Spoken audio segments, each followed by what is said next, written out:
वो रात आम नहीं थी। कमरा मुकम्मल अंधेरे में डूबा हुआ था और मुझे ऐसा महसूस हो रहा था जैसे कोई मुझे गौर से देख रहा हो। दिल में एक अजीब सा खौफ था, ऐसा खौफ जो लफ्ज़ों में बयान नहीं हो सकता। अस्सलाम वालेकुम। ये कहानी सिर्फ डर की नहीं बल्कि एक ऐसे सच की है जिसने मुझे ज़िंदगी की सबसे बड़ी सीख दी। ये कहानी सुनने के बाद शायद आप भी अल्लाह को पहले से ज़्यादा याद करने लगे। ये बात उस वक्त की है जब मैं एक नए शहर में अकेला रह रहा था। घर बिल्कुल खामोश था। रात के तकरीबन 3 बज रहे थे। हर तरफ सन्नाटा था, ऐसा सन्नाटा जो दिल पर बोझ बनने लगता है।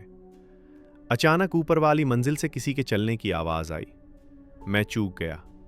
दिल ने कहा, शायद वहम हो। मैंने खुद को समझाया कि मैं अकेला हूं और खामोशी में अक्सर ऐसी आवाज़ें महसूस होती हैं। लेकिन चंद लम्हों बाद वही आवाज़ दोबारा आई, इस बार ज़्यादा करीब। मेरा दिल तेज़ी से धड़कने लगा, सांस भारी होने लगी। मैंने लाइट जलाने की कोशिश की लेकिन बिजली नहीं थी। पूरा घर अंधेरे में डूबा हुआ था। इसी लम्हे मुझे लगा जैसे दरवाज़ा आहिस्ता आहिस्ता खुद ब खुद खुल रहा हो। मेरा जिस्म जैसे सुन्न हो गया। मैं हिल भी नहीं पा रहा था। ज़बान जैसे साथ छोड़ चुकी थी। दिमाग में सिर्फ एक ही ख्याल था कि अगर वाकई कोई है तो मैं क्या करूँगा। इसी खौफ में मेरी आंखों से आंसू निकल आए।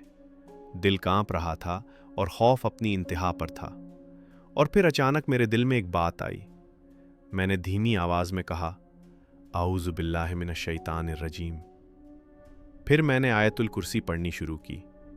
यकीन करें, चंद ही लम्हों बाद वो आवाज़ें रुक गईं। दिल को एक अजीब सा सुकून मिलने लगा। ऐसा लगा जैसे सीने पर रखा कोई भारी बोझ उतर गया हो। थोड़ी देर बाद बिजली वापस आ गई। मैंने चारों तरफ देखा।